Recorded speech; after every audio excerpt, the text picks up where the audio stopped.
কই থামেন, আপনার সঙ্গে আমার একটা ফতোয়া আছে। আল্লাহ নবী মুসা কই কারণ কি ফতোয়া বলবি বল।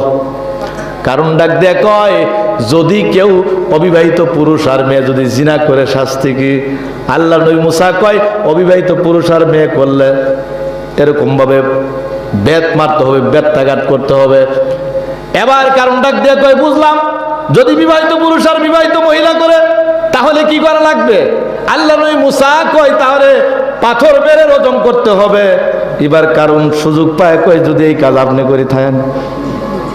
মুসা আলাইহিস সালাম কয় আল্লাহর কসম, কসম আল্লাহর কসম, আমি যদি এই কাজ, আমি আল্লাহর নবী যদি এই কাজ করে থাকি আমার জন্য সেই শাস্তি, বলেন ঠিক কিনা? আল্লাহর নবী বলেন এই কাজ যদি আমার দ্বারাই হয় তাহলে এই শাস্তি যেন আল্লাহ আমাকেও দেয়, আমি শাস্তি মাথা বেঁধে নিব, ঠিক কিনা কথা বলেন? কিন্তু খোদার কসম আজকে সমাজের মধ্যে অনেক মা বোনদেরকে অনেক পুরুষরা রাগ করে তালাক দেয়, তালাক। অনেক মোল্লা সমাজ আছে, অনেক মাতাব্বর আছে, টাকা পয়সা তোলে খায়, বিয়ে নতুন করে পড়ে দেয়, ঠিক কিনা কথা বলেন? হারাম হারাম হারাম আছে না? টাকা হইলে সব হয়ে যায়। সাবধান হয়ে যান, নেতাগিরি ছুড়াই ফেলাবো, মনে একবারে ছুড়াই ফেলাবো একবারে। টাকা হইলেই আল্লাহর ফতোয়া তোমার আইন মন মতো হয়ে যায়, ঠিক কিনা কথা বলেন?